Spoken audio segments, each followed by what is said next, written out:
Pourquoi la toute première loi écrite de l'humanité consacre-t-elle plus de lignes à punir une femme adultère qu'à châtier un meurtrier? Et comment expliquer que dans les ruines d'un temple mésopotamien dédié à une déesse de la pureté, les archéologues exhument des centaines de figurines aux poses explicitement orgiaques? La réponse ne se trouve pas dans la logique, mais dans la peur. La peur d'une force si primordiale qu'elle pouvait à la fois créer la vie et anéantir des empires. Cette force, nous l'appelons la sexualité. Son histoire n'est pas une chronique de l'amour, mais un champ de bataille où s'affrontent les dieux, les rois et la nature indomptable de l'homme. Dans les plaines fertiles de Sumer, il y a plus de 6000 ans, le corps n'était pas un secret honteux, mais un autel. Les prêtresses d'Ishtar n'étaient pas des parias, mais des intermédiaires divines. Elles offraient leur corps aux étrangers dans l'enceinte sacrée du temple, non par vice, mais par dévotion. Chaque union était un rituel, une prière charnelle pour la fertilité de la terre, pour que le grain pousse et que le bétail se multiplie. Le sexe était une magie, un acte cosmique qui liait le destin des hommes à celui des étoiles. Personne ne le jugeait. On le vénérait et on le redoutait. Les rituels de fertilité n'étaient pas toujours des célébrations pacifiques. Ils étaient souvent cruels, sanglants, au bord de la folie collective. Pour apaiser des dieux assoiffés de vie, on sacrifiait la vie.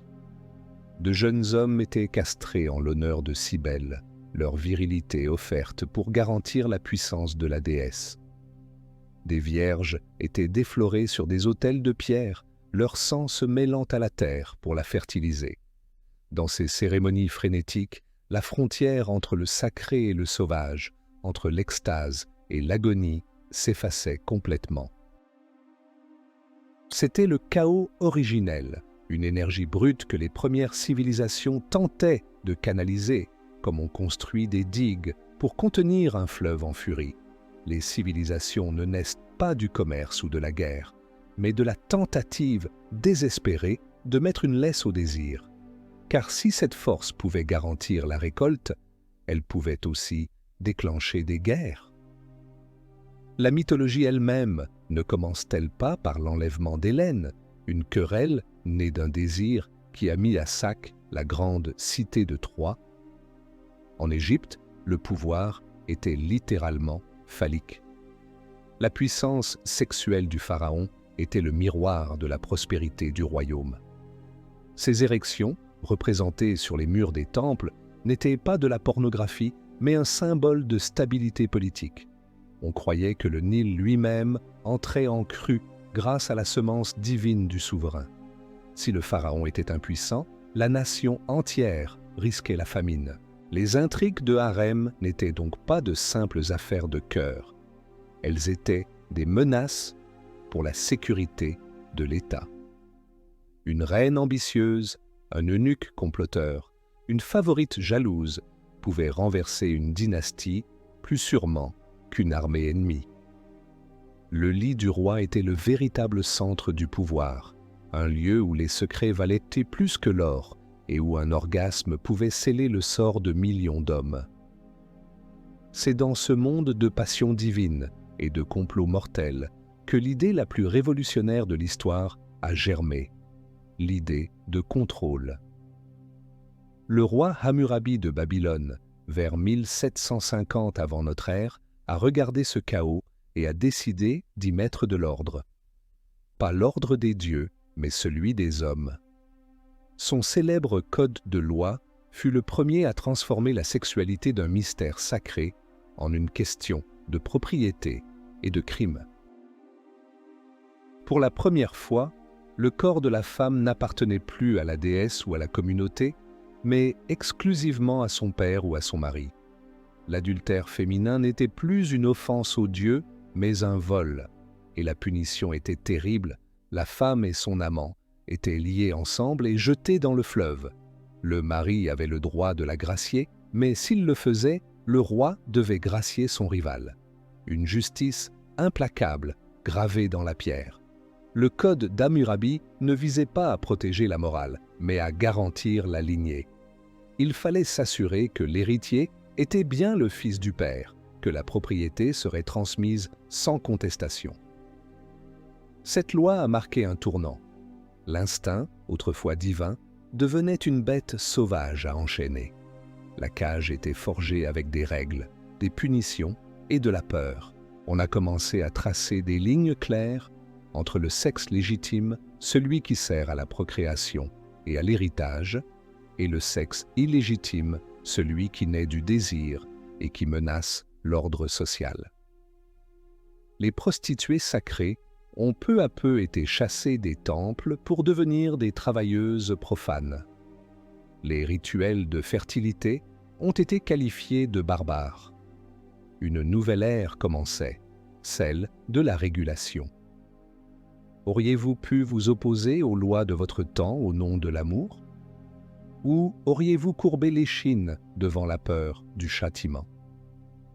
Cette question, posée à Babylone, résonne encore aujourd'hui. Car chaque loi qui cherche à contrôler le corps est une déclaration de guerre contre une force qui, au fond, ne peut être vaincue. Les empires construisaient des aqueducs et des légions, mais s'effondraient à cause d'une seule liaison imprudente dans la chambre impériale. La guerre pour le contrôle du corps ne faisait que commencer. La Mésopotamie et l'Égypte avaient tenté de négocier avec le chaos, de le canaliser par des rituels et des lois. Mais d'autres civilisations allaient tenter une approche différente, non pas négocier, mais comprendre, disséquer. Élever la passion au rang d'art et de philosophie, tout en la maintenant fermement à sa place. C'est l'histoire de la Grèce, qui a inventé l'amour platonique tout en enfermant ses épouses. Et de Rome, qui a prêché la vertu stoïcienne, tout en se vautrant dans des orgies qui ont fait trembler les fondations de son empire. La cage de la loi, inventée par Hammurabi, allait devenir une œuvre d'art, une prison dorée aux barreaux philosophiques. Mais une prison reste une prison, et les bêtes sauvages finissent toujours par s'en échapper. Cette nouvelle tentative de maîtrise allait engendrer des monstres d'une toute autre nature. Le chaos primordial avait été mis en cage par la loi. Mais que se passe-t-il lorsque les gardiens de la cage sont aussi des philosophes? Bienvenue en Grèce, où l'on a tenté de sculpter le désir comme on sculpte le marbre pour en faire une œuvre d'art. Sur l'agora d'Athènes, on débattait de la nature de l'amour avec une subtilité inégalée. Platon décrivait l'éros comme une force divine, une échelle qui permet à l'âme de s'élever du désir pour un beau corps vers la contemplation de la beauté elle-même. Selon ces philosophes, l'expression la plus élevée de l'affection se réalisait non pas au sein d'un couple hétérosexuel, mais dans le cadre d'une relation particulière entre un citoyen mûr et un jeune homme. Cette coutume, considérée comme un rite initiatique et une institution sociale, permettait à l'aîné de transmettre sa sagesse et ses valeurs à son protégé qui, en retour, incarnait l'idéal de la jeunesse et sa vitalité. C'était un amour codifié, célébré en poésie, une passion calculée qui devait former les futurs citoyens de la cité. Mais derrière cette façade de perfection philosophique se cachait une réalité bien moins noble. Pendant que les hommes débattaient de l'amour idéal dans les jardins de l'Académie, leurs épouses étaient cloîtrées dans le gynécée, la partie la plus reculée de la maison. Les citoyennes athéniennes, modèles de vertu, étaient des éternelles mineures, passant de l'autorité de leur père à celle de leur mari sans jamais avoir leur mot à dire. Leur seule fonction était de donner naissance à des héritiers légitimes. Le plaisir, la conversation, la complicité intellectuelle, les hommes les cherchaient ailleurs. Ils les trouvaient auprès des hétaïres, des courtisanes éduquées, souvent des étrangères, qui maîtrisaient l'art de la musique, de la danse et de la discussion.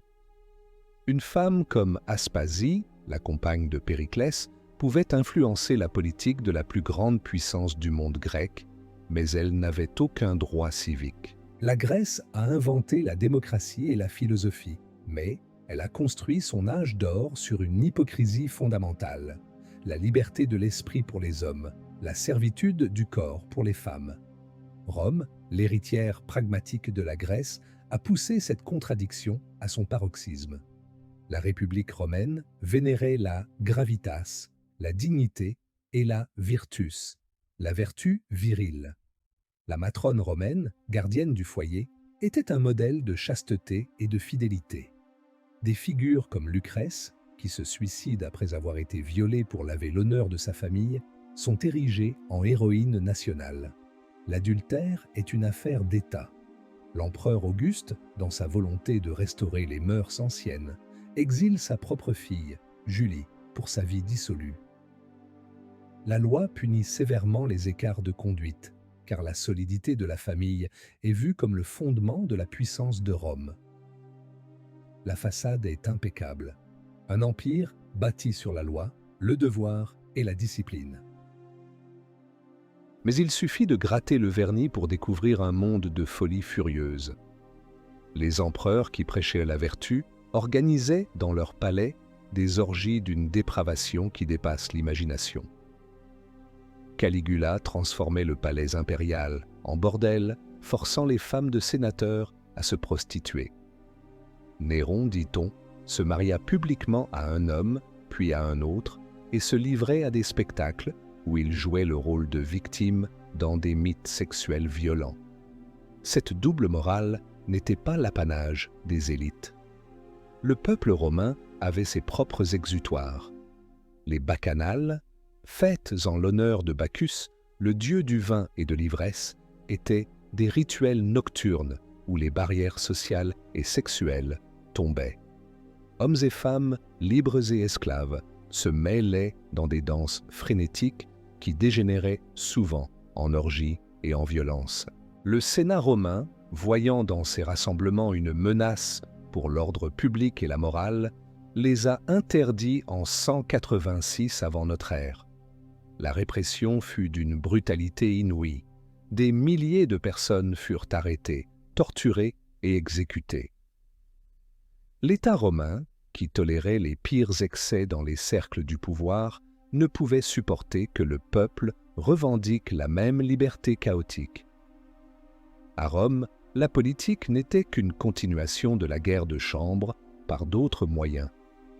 Un scandale sexuel pouvait détruire un consul. Une accusation de débauche pouvait éliminer un rival politique.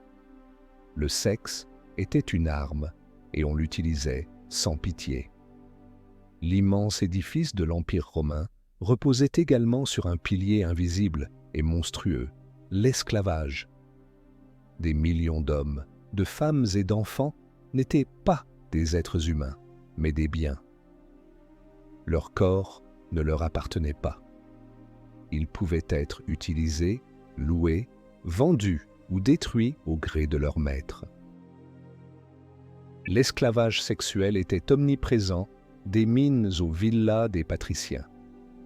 Un maître avait un droit de vie, de mort et de jouissance sur ses esclaves.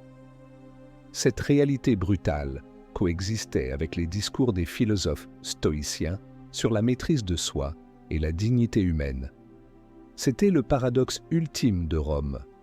Une civilisation capable de construire des aqueducs, de rédiger des codes de loi complexes et de conquérir le monde, mais qui refusait de voir l'humanité de ceux qu'elle asservissait.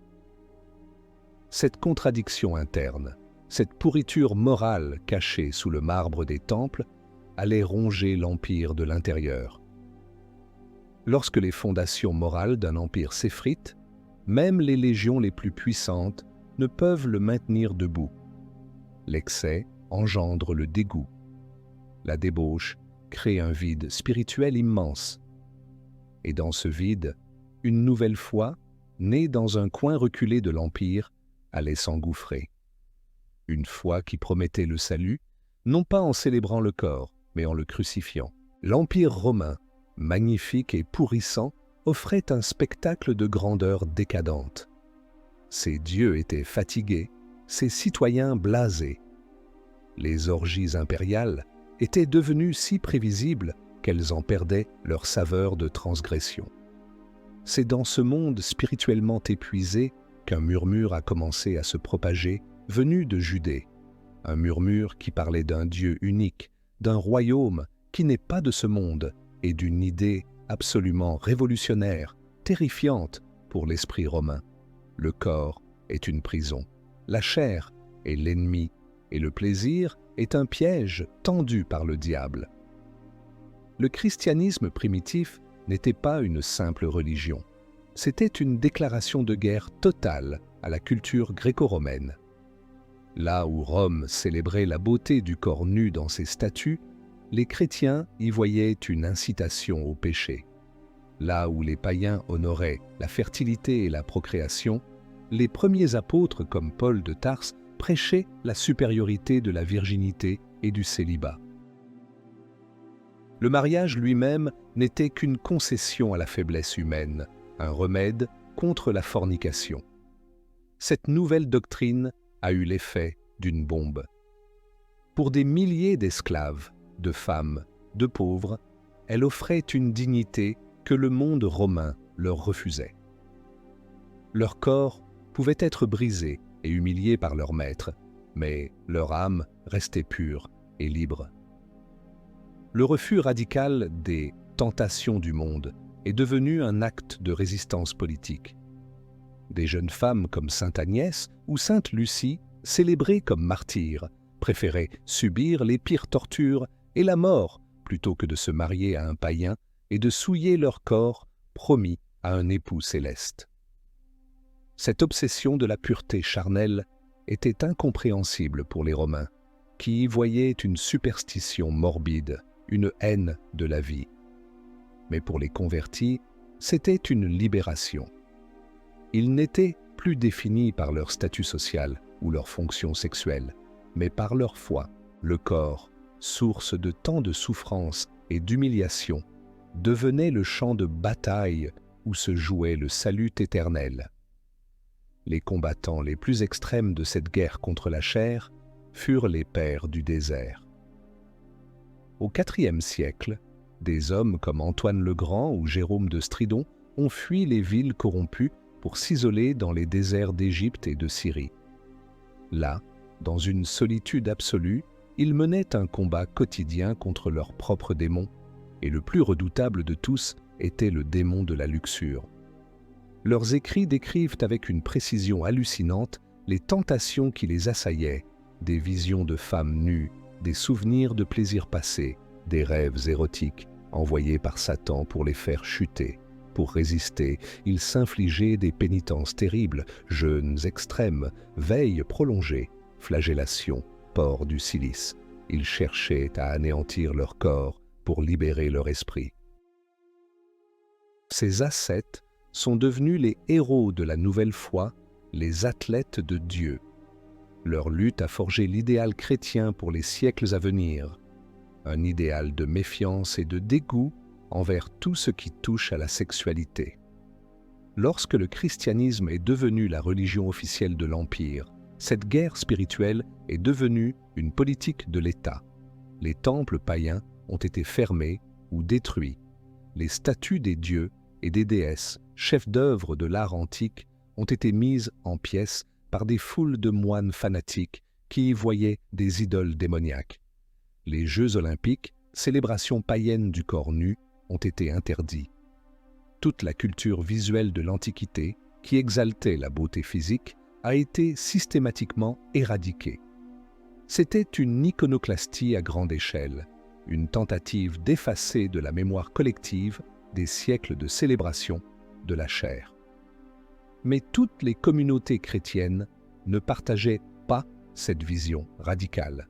Des courants comme le gnosticisme proposaient une autre voie, considérant que puisque le corps était mauvais, ce qu'on lui faisait subir n'avait aucune importance pour le salut de l'âme. Certaines sectes gnostiques pratiquaient une forme de liberté rituelle, croyant que l'on pouvait atteindre la connaissance divine en épuisant tous les péchés. L'Église institutionnelle a vu en eux une menace mortelle. Ils furent déclarés hérétiques et exterminés avec une violence impitoyable. Il ne pouvait y avoir qu'une seule vérité, une seule doctrine, celle du contrôle total de la chair. L'instrument le plus puissant de ce contrôle fut l'imposition progressive du célibat aux prêtres. Au début, les prêtres et les évêques pouvaient être mariés, mais l'Église a vite compris qu'un clergé célibataire serait un clergé plus docile et plus dévoué. Un homme sans femme ni enfant n'a d'autre famille que l'Église. Ses loyautés ne sont pas divisées. Ses biens reviennent à l'Église et non à ses héritiers.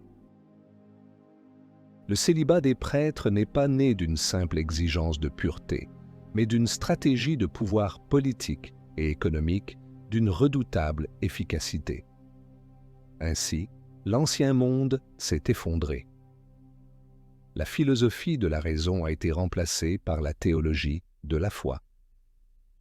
La célébration du corps a laissé place à la diabolisation de la chair. Pour construire le royaume des cieux, ils ont transformé la terre en un désert de désirs. Mais le désir est comme l'eau. On peut construire des barrages, on peut creuser des canaux, mais on ne peut pas l'empêcher de couler. Il trouvera toujours une fissure. Et dans l'ombre des monastères et des châteaux du Moyen Âge, il allait creuser des rivières souterraines, profondes et dangereuses. Le monde antique était mort, noyé sous le flot d'une nouvelle foi qui avait fait de la chair son ennemi juré. L'Europe entrait dans ce que l'on a appelé l'âge des ténèbres, mais qui était en réalité l'âge des contrastes violents. D'un côté, l'Église, omniprésente, martelait ses interdits.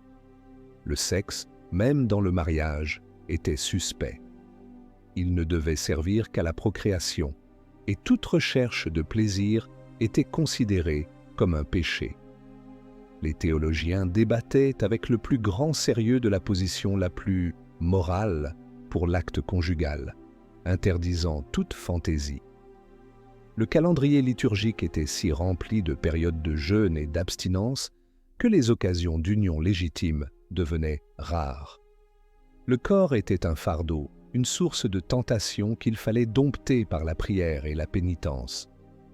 Les sermons terrifiaient les fidèles avec des descriptions de l'enfer, où les luxurieux subissaient des châtiments éternels, et particulièrement imaginatifs. La peur était le principal outil de gouvernance des âmes. De l'autre côté, la réalité de la vie était brutale et charnelle. Dans un monde où la violence était endémique et la vie courte, les instincts étaient puissants. Les mariages, surtout dans l'aristocratie, n'avaient rien à voir avec l'amour. C'étaient des alliances stratégiques, des contrats conclus pour unir des terres, sceller des paix ou forger des dynasties. Une jeune fille de 12 ans pouvait être mariée à un guerrier de 50 ans qu'elle n'avait jamais vu. La femme était une monnaie d'échange, un ventre destiné à produire des héritiers. Dans ce système rigide, où le devoir primait surtout, le désir n'avait pas sa place. Alors, il s'est inventé un chemin de traverse, un monde parallèle de rêves et de transgressions, l'amour courtois. Né dans les cours du sud de la France, ce code amoureux sophistiqué était une forme de révolte poétique.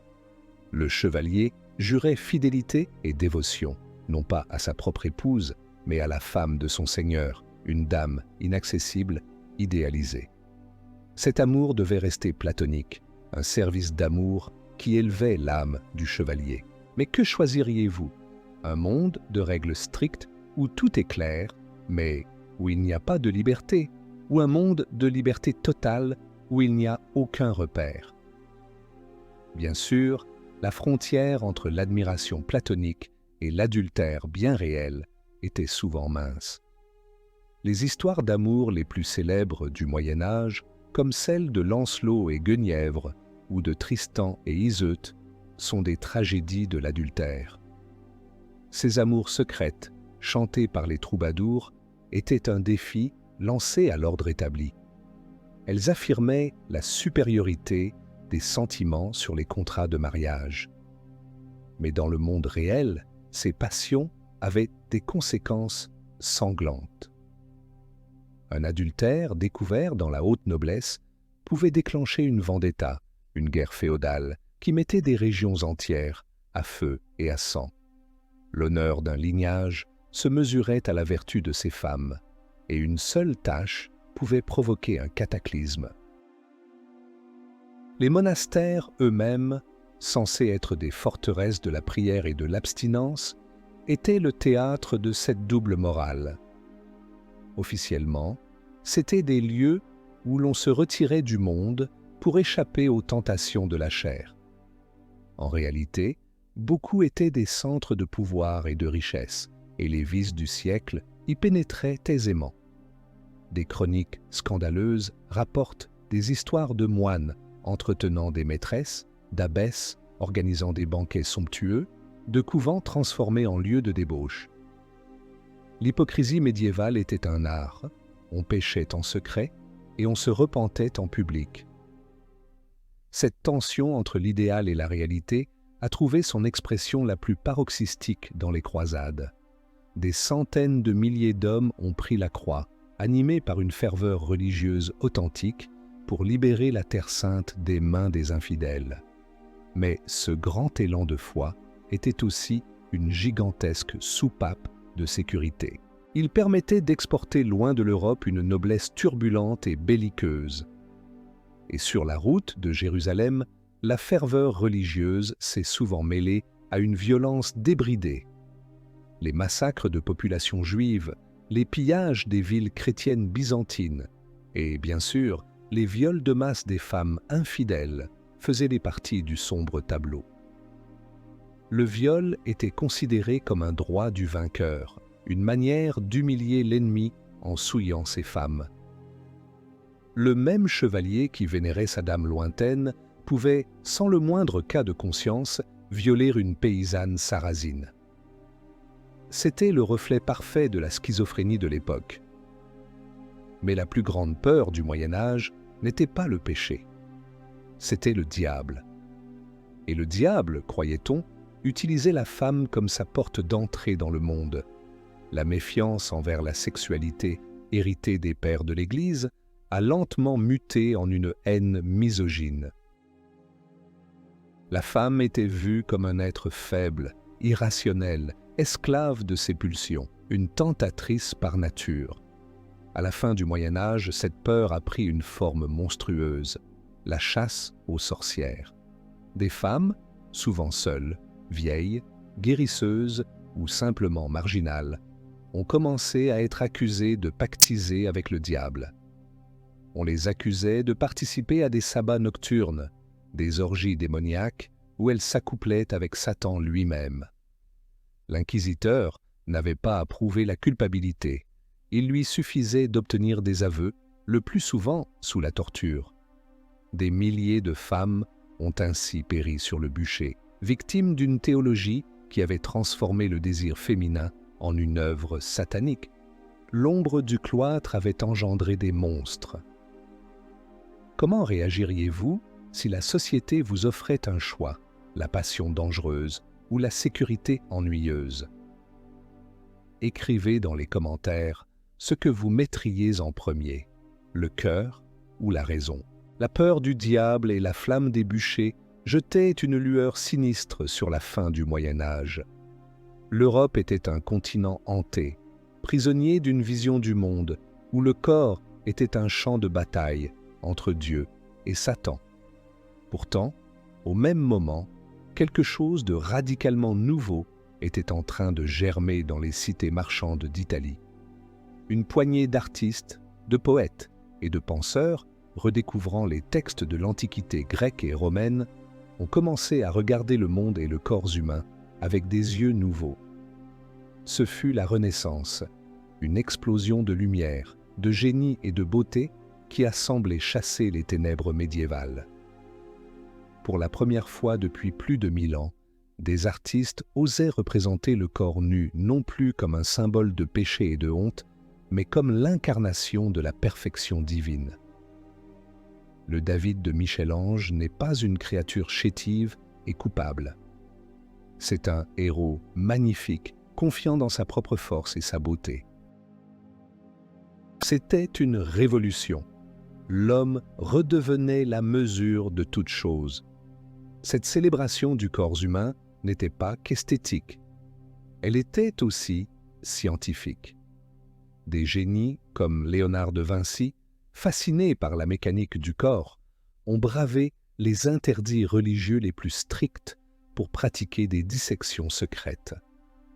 La nuit, dans des caves ou des hôpitaux isolés, ils ouvraient des cadavres volés pour comprendre le fonctionnement des muscles, des os et des organes. C'était un acte d'une audace inouïe, passible d'excommunication et de mort. Mais cette quête de connaissance était plus forte que la peur. En étudiant l'anatomie, ils ne cherchaient pas seulement à améliorer leur art. Ils affirmaient que le corps humain n'était pas une enveloppe méprisable, mais une machine merveilleuse, digne d'être étudiée et comprise.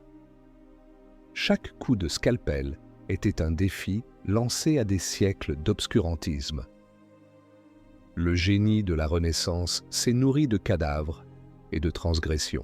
Cette nouvelle liberté intellectuelle et artistique s'est accompagnée d'une libération des mœurs, du moins dans les hautes sphères de la société. Les cours des princes italiens, les palais des banquiers de Florence et les villas des cardinaux de Rome sont devenus des théâtres de luxe, d'intrigue et de plaisir. Les courtisanes, loin d'être de simples prostituées, étaient des femmes d'une grande culture, poétesses, musiciennes, qui tenaient salon et influençaient les puissants. Une femme comme Veronica Franco à Venise était aussi célèbre pour ses poèmes que pour sa beauté. Elles incarnaient un idéal de raffinement et de liberté qui contrastait violemment avec l'austérité prêchée par l'Église. Mais nulle part ce contraste n'a été plus spectaculaire qu'au Vatican lui-même. Sous le pontificat des Borgia, à la fin du XVe siècle, le Saint-Siège est devenu le synonyme de tous les vices. Le pape Alexandre VI avait plusieurs maîtresses et des enfants qu'il reconnaissait publiquement. Son fils, César Borgia, était un assassin sans scrupules, et sa fille, Lucrèce, était au centre de rumeurs d'inceste et d'empoisonnement. Le pouvoir papal était utilisé pour satisfaire les appétits les plus débridés de pouvoir, de richesse et de chair. Cette débauche de l'Église catholique a provoqué une réaction d'une violence extrême. En Allemagne, un moine tourmenté nommé Martin Luther, scandalisé par le commerce des indulgences et la corruption de Rome, a affiché ses 95 thèses en 1517. Ce fut l'étincelle qui a mis le feu à l'Europe. La réforme protestante n'était pas seulement une querelle théologique, c'était aussi une révolte puritaine contre ce qui était perçu comme la décadence morale et sexuelle de la papauté. Les réformateurs prônaient un retour à une morale plus stricte, la fin du célibat des prêtres, qu'ils jugeaient hypocrites, et une vie de famille pieuse et ordonnée. L'Europe s'est déchirée en deux, plongeant dans plus d'un siècle de guerre de religion d'une sauvagerie inouïe. La bataille pour le salut de l'âme se menait sur les champs de bataille, et le corps des hérétiques, hommes, femmes et enfants, était massacré sans pitié. Et pendant que les génies de la Renaissance peignaient des madones d'une beauté céleste et que les réformateurs débattaient de la grâce divine, une folie meurtrière s'emparait du continent. La chasse aux sorcières, qui avait commencé à la fin du Moyen Âge, a atteint son apogée au XVIe et XVIIe siècle, à la fois dans les pays catholiques et protestants. La Renaissance n'a pas mis fin à la superstition, elle l'a, d'une certaine manière, exacerbée. Dans une période de grands bouleversements, de guerres et d'épidémies, on cherchait des boucs émissaires. Et on les a trouvés, une fois de plus, dans les femmes. Le fameux manuel de l'inquisiteur, le Malleus Maleficarum, le marteau des sorcières, décrivait avec une obsession pornographique les prétendus actes sexuels des sorcières avec le diable. Des dizaines de milliers de femmes ont été torturées et brûlées vives sur la base d'aveux délirants. L'époque qui a redécouvert la beauté du corps humain est aussi celle qui l'a le plus sauvagement torturé et détruit. C'est le paradoxe sanglant de la Renaissance, un carnaval de génie et de liberté dansant au-dessus des flammes de l'Inquisition. Le feu des guerres de religion s'est lentement éteint, laissant une Europe exsangue et divisée. La Renaissance avait célébré le corps, la Réforme l'avait discipliné. Le XVIIe et le XVIIIe siècle allaient pousser ces deux logiques jusqu'à leurs extrêmes les plus absolus. Ce fut l'âge de la raison, des Lumières, des philosophes qui rêvaient d'une humanité gouvernée par la logique et la tolérance. Mais ce fut aussi l'âge du libertinage le plus débridé et du puritanisme le plus féroce. Une époque schizophrène, écartelée entre le pari du libertin, qui affirmait que le désir est la seule loi, et la cage du puritain, qui voulait l'éradiquer jusqu'à la dernière racine. L'épicentre de ce premier monde était la cour de France, à Versailles. Le roi Soleil, Louis XIV, avait transformé la noblesse en une armée de courtisans dont la seule fonction était de paraître et de plaire. Dans cette cage dorée, où l'ennui était le pire des péchés, l'intrigue amoureuse est devenue le principal passe-temps, un jeu de société complexe et cruel. La vie de cour était un théâtre permanent, où les maîtresses du roi avaient plus de pouvoir que les ministres. L'adultère était la norme, à condition de respecter les apparences.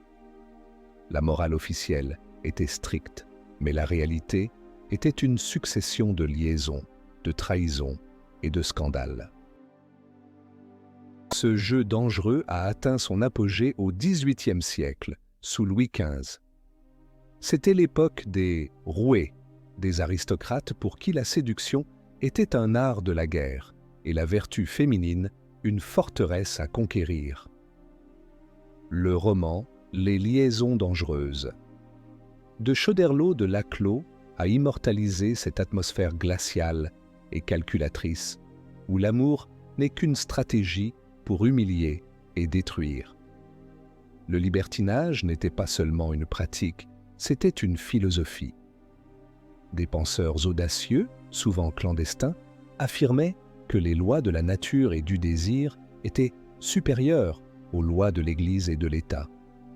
Ils prônaient une liberté totale, une recherche du plaisir sans entrave. Cette philosophie a trouvé son prophète le plus sombre et le plus extrême en la personne du marquis de Sade. Pour Sade, la liberté absolue signifiait le droit de jouir du corps de l'autre, même par la violence et la cruauté. Sa philosophie, écrite en prison, a exploré les recoins les plus obscurs du désir humain, liant indissolublement le plaisir et la douleur, le sexe et le pouvoir. Il a osé dire tout haut ce que son époque pratiquait en secret, que le désir, libéré de toute contrainte morale, peut devenir monstrueux. Pendant que l'aristocratie européenne jouait à ces jeux pervers, de l'autre côté de l'Atlantique, une expérience radicalement opposée était en cours. Les puritains, qui avaient fui les persécutions en Europe, tentaient de construire en Nouvelle-Angleterre une cité sur la colline, une société parfaite fondée sur les lois de Dieu. Dans des communautés comme Salem ou Boston, la vie était soumise à un contrôle social total. Chaque aspect de l'existence, et en particulier la sexualité, était scruté et réglementé. Un baiser en public, une conversation trop familière entre un homme et une femme pouvait mener au pilori ou au fouet. L'adultère était un crime capital. C'était une société de la surveillance mutuelle où chaque voisin était un gardien potentiel de la morale. Mais la répression la plus sévère ne peut pas tuer le désir. Elle ne fait que le refouler dans des zones d'ombre où il fermente et prend des formes pathologiques. La tristement célèbre chasse aux sorcières de Salem en 1692, avec ses accusations d'orgies sataniques et de pactes charnels avec le diable, peut être vue comme une explosion d'hystérie collective, le retour monstrueux de tout ce que la société puritaine avait tenté d'enfouir. Ces deux extrêmes, le libertinage aristocratique et le puritanisme, semblaient irréconciliables. Pourtant, ils allaient tous deux être balayés par la même vague révolutionnaire à la fin du XVIIIe siècle. Les révolutions américaines et françaises ont été menées au nom de la liberté et de la raison. Mais la libération des peuples s'est accompagnée d'une explosion de violence, y compris sexuelle. Pendant la Terreur en France, les ennemis politiques, comme la reine Marie-Antoinette, étaient systématiquement accusés de débauche et de perversion sexuelle pour les déshumaniser avant de les envoyer à la guillotine. La chute de la Bastille n'a pas seulement libéré des prisonniers, elle a aussi libéré des pulsions longtemps contenues. La Révolution, qui a guillotiné les libertins, a fini par dévorer ses propres enfants. L'âge de la raison s'est achevé dans un bain de sang, laissant la place à un nouveau siècle qui allait tenter de trouver un compromis entre la liberté et l'ordre. Ce compromis fut l'ère victorienne, l'apogée de l'hypocrisie bourgeoise. La guillotine avait fait taire le libertin et la révolution industrielle commençait à saper les fondations du monde puritain. Le XIXe siècle, sous la houlette de l'Empire britannique et de sa reine Victoria, a tenté de construire un nouvel ordre. Un ordre fondé sur le travail, la famille et une morale d'une rigidité à toute épreuve. Ce fut l'ère victorienne, un siècle qui a élevé l'hypocrisie au rang des beaux-arts. En public, la société affichait une pudeur maladive. On mettait des pantalons au pied des pianos pour ne pas suggérer la forme d'une jambe.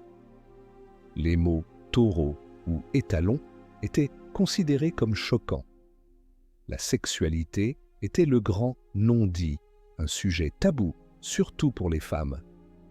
La femme idéale était l'ange du foyer, une créature pure, asexuée, dévouée à son mari et à ses enfants. Les médecins de l'époque affirmaient sérieusement que les femmes convenables n'éprouvaient aucun désir sexuel.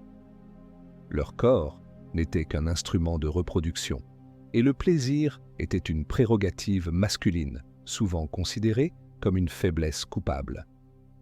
Mais cette façade respectable cachait une réalité sordide, un monde souterrain, grouillant de tout ce que la morale officielle prétendait ignorer. Londres, la capitale de ce grand empire de la vertu, était aussi la capitale de la prostitution. Des centaines de milliers de femmes, issues des classes les plus pauvres, vendaient leur corps pour survivre. La prostitution enfantine était un fléau d'une ampleur monstrueuse. Les gentlemen victoriens qui, le jour, prônaient la pureté et la famille, passaient leurs nuits dans des bordels clandestins et des fumeries d'opium. Cette double vie était la règle. La société était un théâtre où chacun jouait son rôle, et le plus grand crime n'était pas de pécher, mais de se faire prendre. Le monstre le plus célèbre de cette époque, Jack l'Éventreur, qui a sauvagement assassiné des prostituées dans les bas-fonds de Whitechapel, est le symbole sanglant de cette schizophrénie. Il incarnait la haine et la peur de la sexualité féminine qui se cachait sous le vernis de la civilisation. Ce système reposait sur une ségrégation totale des sexes et une ignorance entretenue. Les jeunes filles de bonne famille étaient élevées dans une ignorance complète des réalités du corps et du sexe, ce qui faisait de leur nuit de noces une expérience souvent traumatisante. Les jeunes hommes, quant à eux, recevaient leur éducation sexuelle auprès des prostituées. ce fossé a créé une incompréhension profonde entre les hommes et les femmes et a transformé de nombreux foyers en prisons silencieuses, pleines de frustration et de non-dits. Cependant, des voix ont commencé à s'élever contre cette oppression. Les premières féministes, les suffragettes, ont commencé à se battre non seulement pour le droit de vote, mais aussi pour le droit de disposer de leur propre corps, le droit à l'éducation, le droit au divorce. Leur lutte était considérée comme un scandale absolu, une attaque contre l'ordre naturel des choses. Elles étaient ridiculisées, insultées, emprisonnées, mais elles ont ouvert une brèche dans la muraille de la répression victorienne. L'art et la littérature sont également devenus un champ de bataille. Des poètes comme Charles Baudelaire ou des peintres comme Édouard Manet ont défié la morale bourgeoise en représentant la sexualité et la vie moderne sans phare. Mais le système savait se défendre, et il le faisait avec une extrême brutalité. Le procès d'Oscar Wilde en 1895 est l'exemple le plus tragique de cette répression. Le plus brillant esprit de son temps a été publiquement humilié, condamné à 2 ans de travaux forcés pour grossière indécence, c'est-à-dire pour son homosexualité.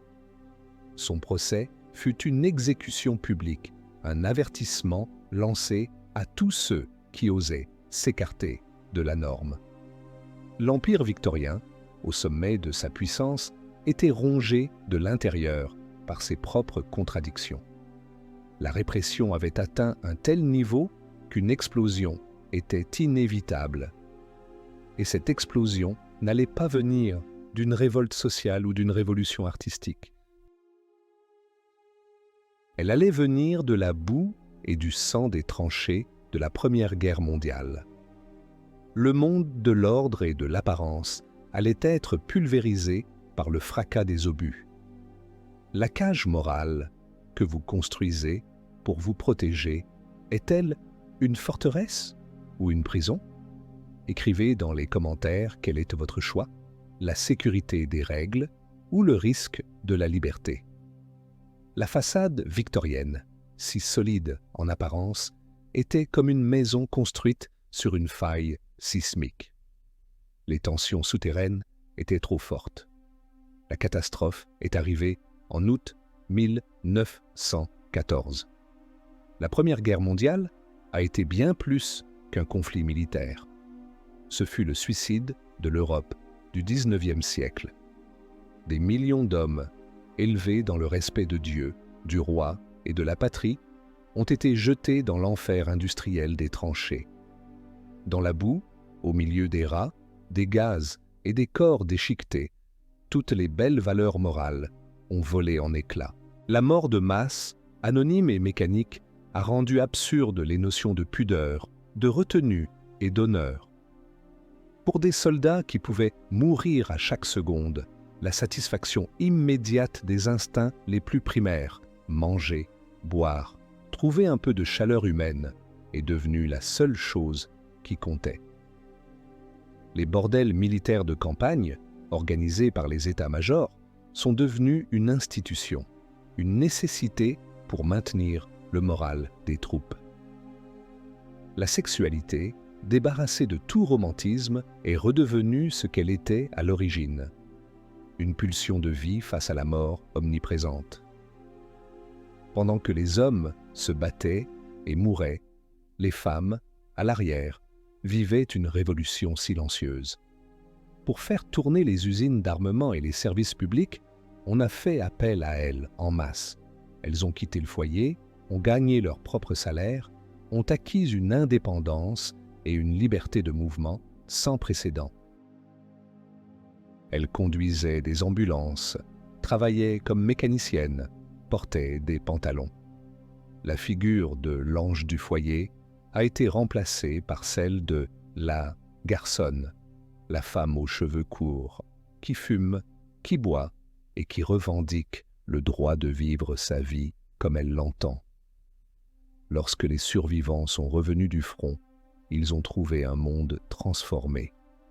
Les hommes étaient physiquement et psychologiquement brisés, hantés par les horreurs qu'ils avaient vues. Les femmes avaient changé. L'ancien équilibre des pouvoirs entre les sexes était rompu à jamais.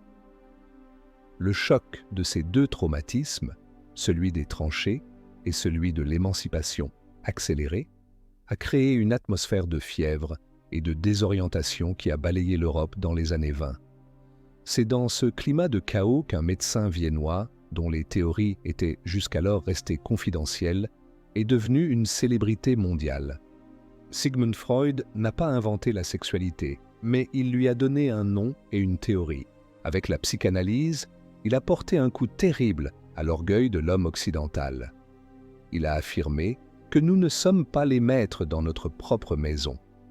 Nos actions, nos rêves, nos angoisses sont dictés par un continent submergé, l'inconscient, qui est gouverné par des pulsions puissantes et au premier rang desquelles la libido. Le complexe d'Œdipe, les stades de développement psychosexuel, la théorie des névroses comme résultat du refoulement sexuel, ces idées ont eu l'effet d'une bombe. Pour une génération qui avait vu la faillite de la raison dans les tranchées, cette exploration des forces irrationnelles de l'âme était à la fois choquante et fascinante. La psychanalyse est devenue une nouvelle religion pour les intellectuels et les artistes, un moyen de déchiffrer le mystère de leur propre souffrance. Les années folles furent une tentative désespérée d'oublier l'horreur de la guerre et de célébrer la vie avec une frénésie morbide. Dans les cabarets de Berlin, de Paris ou de Chicago, on dansait le Charleston jusqu'à l'épuisement, on buvait de l'alcool de contrebande et on pratiquait l'amour libre. Le jazz, avec son rythme syncopé et sensuel, est devenu la bande-son de cette libération. Les frontières entre les genres se sont brouillées.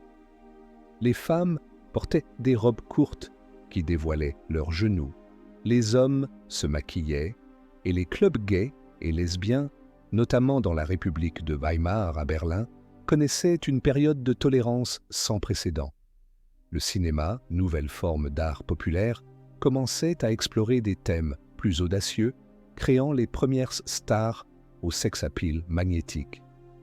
C'était une fête au bord du gouffre, une danse sur un volcan. Car pendant que l'avant-garde célébrait la libération des mœurs, les forces de la réaction s'organisaient. La crise économique de 1929 a mis fin brutalement à la fête. La misère et le chômage de masse ont créé un terreau fertile pour les idéologies totalitaires. Le fascisme en Italie, le nazisme en Allemagne et le stalinisme en Union soviétique avaient des programmes politiques très différents, mais ils partageaient un point commun, une volonté obsessionnelle de reprendre le contrôle du corps des individus. Ces régimes haïssaient l'individualisme et la liberté sexuelle des années 20, qu'ils considéraient comme des signes de décadence. Ils ont imposé une nouvelle morale ultra-rigide.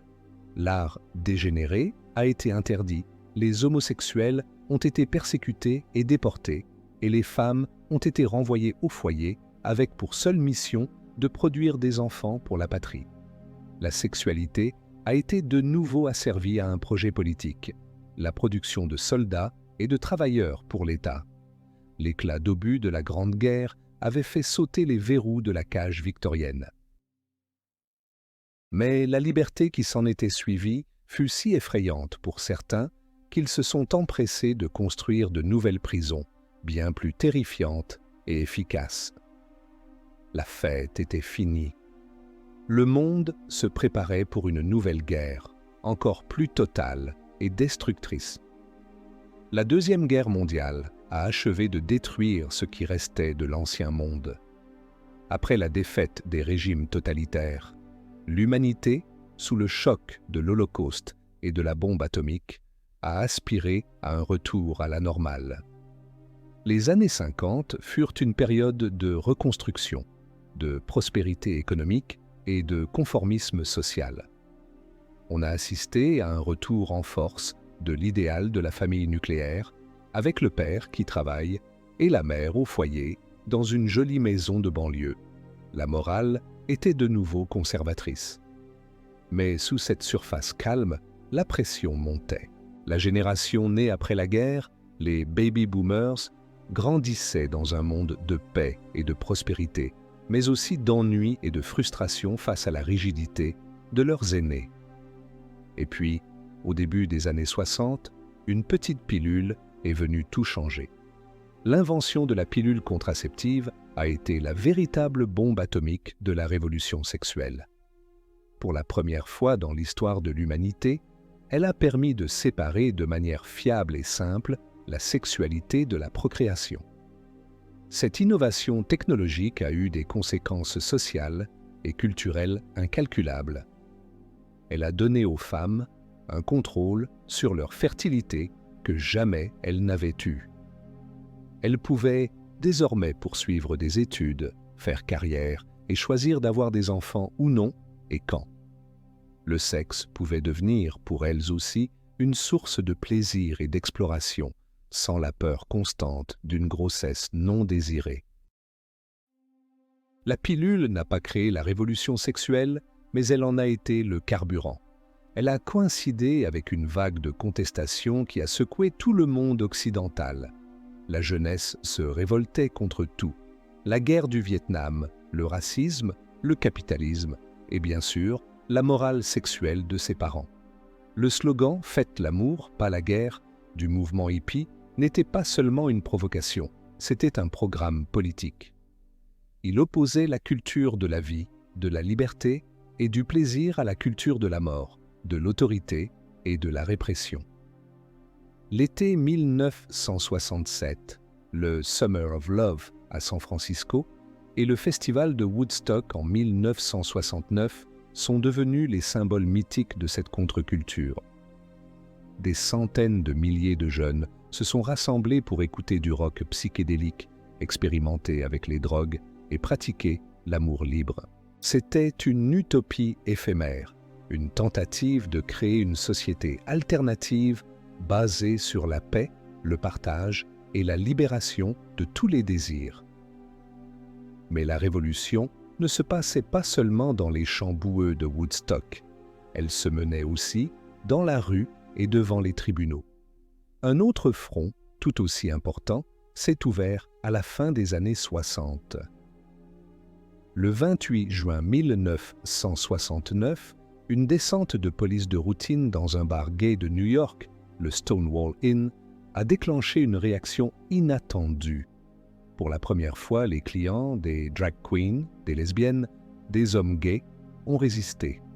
Les émeutes de Stonewall ont duré plusieurs jours et ont marqué la naissance du mouvement de libération gay moderne. Les homosexuels, longtemps contraints de vivre dans la clandestinité et la honte, descendaient dans la rue pour revendiquer leur fierté et leurs droits. Simultanément, la deuxième vague du féminisme se battait pour la légalisation de l'avortement. Ce fut une bataille politique et culturelle d'une violence extrême. Les féministes affirmaient que le droit pour une femme de contrôler son propre corps était un droit fondamental, la condition sine qua non de son égalité. Les opposants, principalement issus des milieux religieux conservateurs, y voyaient un meurtre, une atteinte à la sacralité de la vie. Des pays comme les États-Unis, avec l'arrêt Roe contre Wade en 1973, ont légalisé l'avortement, déclenchant une guerre culturelle qui n'est toujours pas terminée aujourd'hui. La révolution des années 60 et 70 a été une période d'euphorie, de libération, le sentiment que tous les tabous pouvaient être brisés, que toutes les structures de pouvoir pouvaient être renversées. On a cru pouvoir réinventer l'amour, la famille, la société tout entière. Mais chaque révolution provoque une contre-révolution. La libération rapide des mœurs a effrayé une grande partie de la population, qui y a vu une décadence morale, une menace pour la civilisation. Dès la fin des années 70, une vague conservatrice a commencé à se lever, promettant un retour à l'ordre et aux valeurs traditionnelles. L'explosion de liberté avait été fulgurante. Le retour de bâton allait être puissant. La bataille pour le corps n'était pas terminée. Elle entrait simplement dans une nouvelle phase. La vague de libération des années 60 et 70 a laissé derrière elle un paysage moral profondément transformé, mais aussi fracturé. La contre-révolution conservatrice des années 80, portée par des figures comme Ronald Reagan aux États-Unis d'Amérique et Margaret Thatcher au Royaume-Uni, a tenté de refermer la parenthèse enchantée de la contestation. Mais il était impossible de revenir en arrière. Puis, au milieu de cette décennie, une nouvelle peur, bien plus terrible que les sermons des moralistes, est apparue. Une maladie mystérieuse, mortelle, qui semblait cibler principalement les hommes homosexuels, a commencé à se propager. On l'a appelé le sida. L'épidémie de VIH a été un traumatisme effroyable. Elle a non seulement tué des centaines de milliers de personnes, mais elle a aussi brutalement mis fin à l'insouciance de la révolution sexuelle. Le sexe, qui avait été un symbole de libération, est redevenu synonyme de danger et de mort. Pour les conservateurs religieux, c'était une punition divine. Pour la communauté gay, déjà stigmatisée, ce fut une double peine, la maladie et la haine. Mais cette tragédie a aussi été le creuset d'une mobilisation extraordinaire, avec des associations comme ACT UP qui ont lutté avec une rage et une créativité incroyables pour forcer les gouvernements et les laboratoires pharmaceutiques à agir. La crise du sida a rappelé au monde que le corps est fragile et que la liberté a un prix.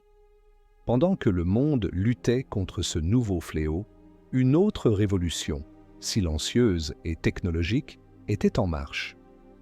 L'invention du micro-ordinateur, puis la naissance d'Internet dans les années 90, allait provoquer un bouleversement comparable à l'invention de l'imprimerie par Gutenberg. Au début, ce n'était qu'un outil pour quelques universitaires et passionnés. Mais avec l'arrivée du World Wide Web, le réseau s'est ouvert au monde entier.